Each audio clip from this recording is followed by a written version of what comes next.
मीना आणि राजेश यांच्या संसारात गेल्या 3 महिन्यापासून अबोला होता. त्यांच्या नात्यातील विसंवाद प्रत्येक श्वासगणिक वाढत होता. घराला वेढणारी शांतता काळजाला बोचणारी होती. पण एका पावसाळी रात्री एक अनपेक्षित वळण आले, ज्यामुळे त्यांचे आयुष्य कायमचे बदलून जाणार होते. एक असे रहस्य दडले होते जे त्यांच्या नात्यातील शांततेला कायमचे सुरुंग लावणार होते. आभाळ भरून आले होते आणि वातावरणही तसेच गढूळ होते. मीना तिचा धीर सूरज यांच्यासोबत शेतात गेली होती. अचानक जोरदार पाऊस कोसळायला लागला. मीना वहिनी, चला लवकर या, झोपडीत थांबूया, सूरज घाईघाईने म्हणाला. त्याचा आवाज वाऱ्यात विसरून गेला, पण त्याने धावत असतानाच मागे वळून तिच्याकडे पाहिले. पावसाच्या धारात भिजलेला तिचा चेहरा केवळ गुलाबाच्या पाकळ्यासारखा स्थळपातळ आणि लाजवाब दिसत होता. त्याची नजर तिच्यावर स्थिरावली होती. जणू काही वादळाची पर्वा न करता त्याला फक्त ती दिसत होती. दोघेही धावत एका जुन्या मोडकळीस आलेल्या झोपडीत शिरले. बाहेर पाऊस धो धो कोसळत होता. विजा कडकडत होत्या आणि थंडगार वारा आत शिरत होता. पण आतलं वातावरण मात्र उबदार होतं. त्यांच्या सानिध्यामध्ये मीना पूर्णपणे भिजली होती. पावसाचे थेंब तिच्या केसांतून खाली सरकत होते आणि तिच्या गालावरून ओठापर्यंत येऊन थांबले होते. तिचा सुगंध ओल्या मातीचा आणि फुलांचा संपूर्ण झोपडीत पसरला होता. थंडीने तिचे अंग अक्षरशः कुडकुडत होते. पण तिच्या ओठांचा थरथरणारा भाव बघून सूरजच्या काळजात काहीतरी वेगळेच स्पंदन झालं. सूरजने तिच्याकडे पाहिले. त्याच्या डोळ्यात फक्त चमक नव्हती, तर तिच्यासाठी एक अबोल ओलावा होता. तिच्याकडे बघताना त्याचा श्वास रुळला. ती इतकी देखणी दिसत होती की त्याला क्षणभर आपण कोण आहोत हेच विसरायला झाले. पाऊस, वारा, थंड सारं कसं बाजूला सरकलं होतं. फक्त ती होती, तिचे डोळे, तिचे ओठ, तिचा भिजलेला आवाज. त्याच्या नजरेत एक अनामिक ओढ होती. तिला स्पर्श करायची, तिला सांभाळायची एक प्रकारची गूढ तीव्रता होती. वहिनी, तुम्हाला खूप थंडी वाजते वाटते. इथे एक जुनी गोधडी आहे, ती घ्या, असे म्हणत त्याने कोपऱ्यात ठेवलेली एक जाड गोधडी तिच्या दिशेने सरकवली. त्याचे बोट तिच्या हाताला जाणीवपूर्वक स्पर्श करून गेले. तो स्पर्श ओल्या त्वचेवर विजेचा ठोका बनून गेला. मीनाने ती गोधडी अंगाभोवती लपेटली, पण थंडी काही कमी होईना. तिचे दात वाजत होते, ओठ निळसर पडत होते. तिचा अस्वस्थ बघून सूरजच्या काळजात माया नव्हे तर वेगळेच काही उसळलं. सूरज हळूहळू तिच्या जवळ आला. त्याच्या नजरेत एक अनामिक ओढ होती. त्याने तिचे थरथरणारे ओठ बघितले आणि त्याच्या स्वतःच्या ओठावर एक विजयी रहस्यमय स्मित रेखाटलं गेलं. वहिनी, मला वाटतंय तुम्हाला अजून काहीतरी हवं आहे. एक काम करूया. त्याचे शब्द मंत्रासारखे तिच्या कानात पडले. तो इतका जवळ होता की तिला त्याचा श्वासाची ऊब तिच्या गालावर जाणवत होती. त्याचे शब्द मीनाच्या काळजात धस्स झाले. काय हवं आहे याची तिला कल्पना येईना, पण त्याच्या स्वतःला गूढ इशारा तिच्या रोमरोमात शिरला होता. सूरजने क्षणाचाही विलंब न लावता जवळच्या लाकडांच्या ढिगाऱ्यातून काही सुकी लाकडे गोळा केली. त्याचे हात कामात व्यस्त होते, पण त्याचे डोळे मात्र सतत तिच्यावर खिळले होते. त्याने चपळाईने आग पेटवली. लाकडांची सुरसूर सुरू झाली आणि ज्योतीच्या उजेडात झोपडीतील अंधार क्षणभर दूर झाला. आगीच्या उष्णतेने मीनाला थोडे बरे वाटले, पण तिच्या मनात अजूनही एक विचित्र अस्वस्थता होती. सूरज, खूप धन्यवाद. खरंच मला खूप बरं वाटतंय आता, मीना म्हणाली. पण तिच्या आवाजात अजूनही कंप होता. तो कंप थंडीचा होता की त्याच्या जवळकीचा हे तिलाही कळत नव्हते. सूरज काही बोलला नाही, फक्त तिच्याकडे बघत राहिला. आगीच्या चमचमाटात तिला भिजलेला चेहरा अधिकच खुलून दिसत होता. त्याने नकळत आपल्या जिभेने ओठ चावले. तो तिच्या शेजारी सरकला. आता त्यांच्यातील अंतर फक्त काही इंच उरले होते.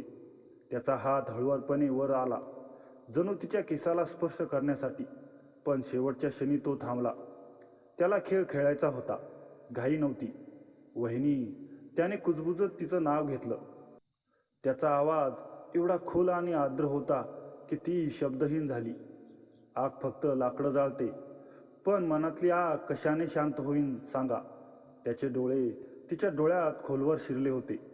त्या डोळ्यात एक अबोल प्रश्न होता, एक गूढ वचन होते आणि एक अधीर इच्छा होती. मीनाचा श्वास रुळला.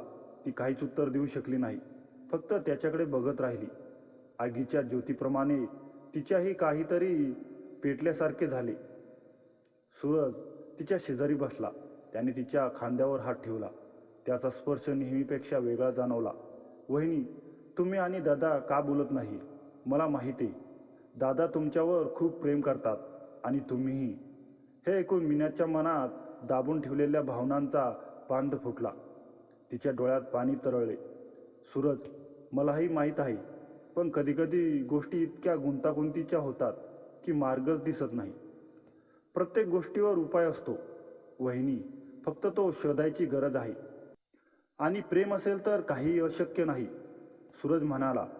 त्याचे शब्द मीनाच्या मनात खोलवर रुजले, पण त्या शब्दामागे दडलेले काहीतरी तिला अजूनही जाणवत नव्हते. बाहेर पाऊस थांबला होता. आकाशात चंद्र डोकावू लागला होता. मीना आणि सूरज झोपडीतून बाहेर आले.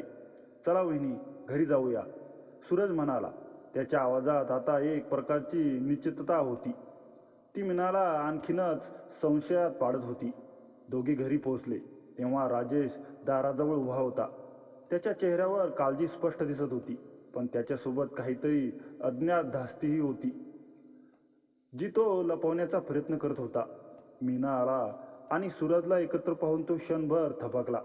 त्याच्या डोळ्यात एक चमक होती, ती मीनाला पूर्वी कधी दिसली नाही. कुठे होतात तुम्ही दोघे?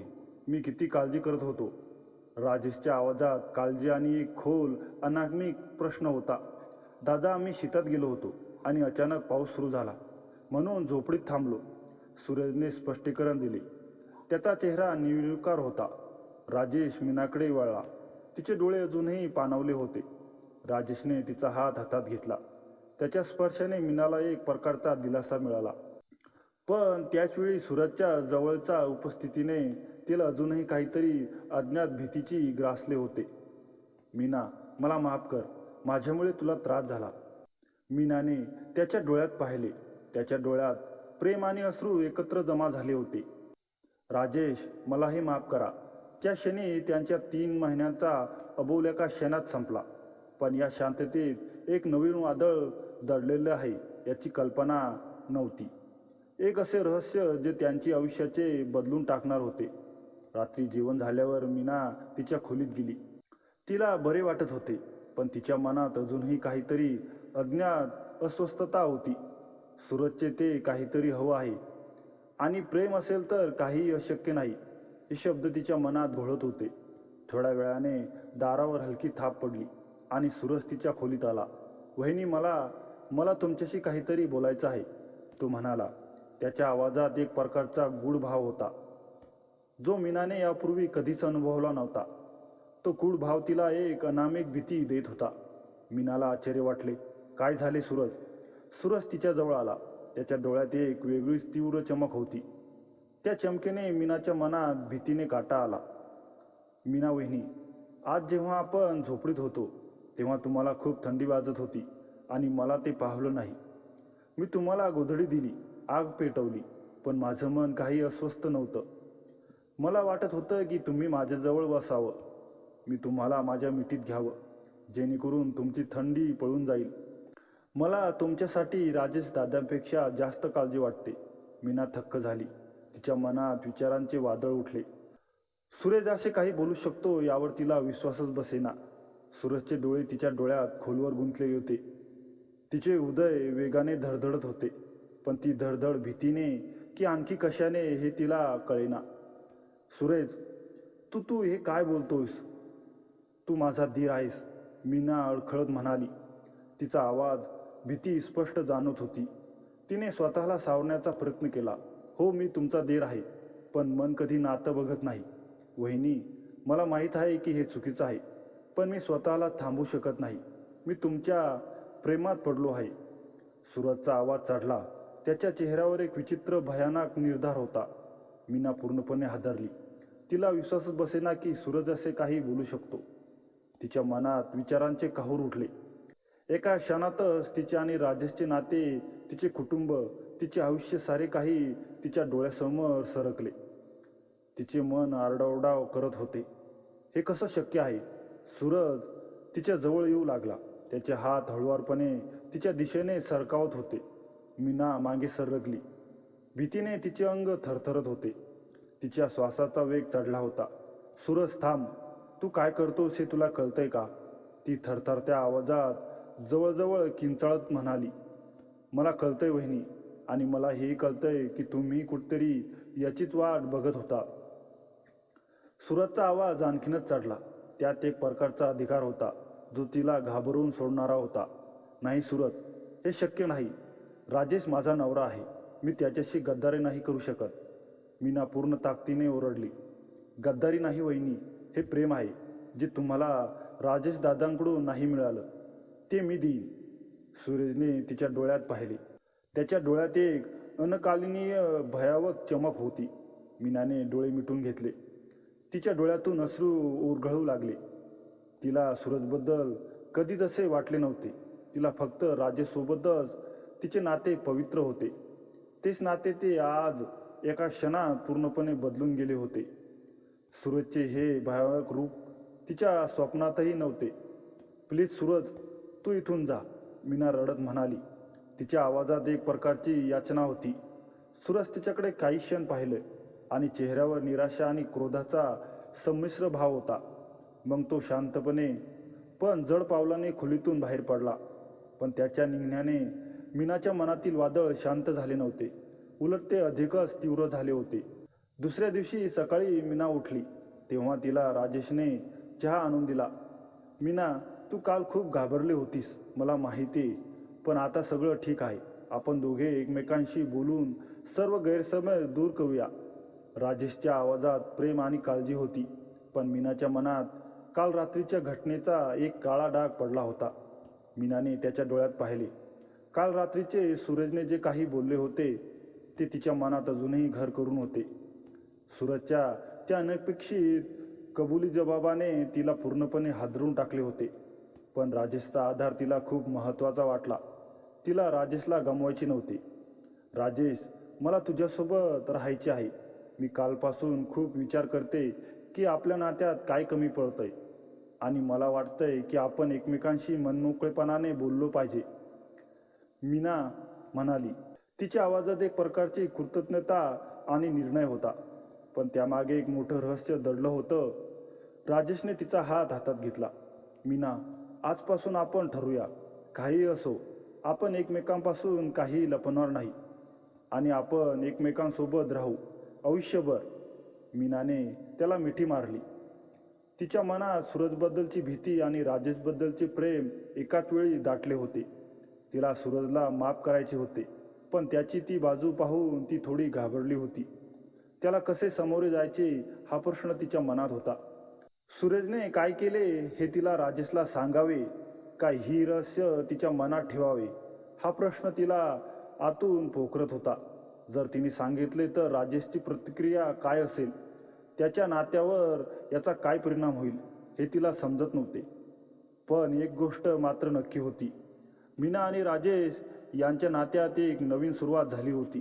आणि त्या पावसात भिजलेल्या रात्रीने त्यांच्या आयुष्यात अनपेक्षित वळणे आणली होती, जी आता त्यांना सोडून पुढे जावी लागणार होती.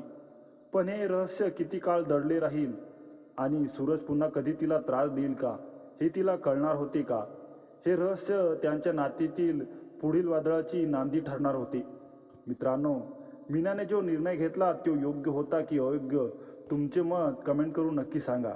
आणि कथा आवडली असेल तर कथेला लाईक, शेअर व चॅनलवर नवीन असाल तर आपल्या चॅनलला सबस्क्राईब नक्की करा. धन्यवाद.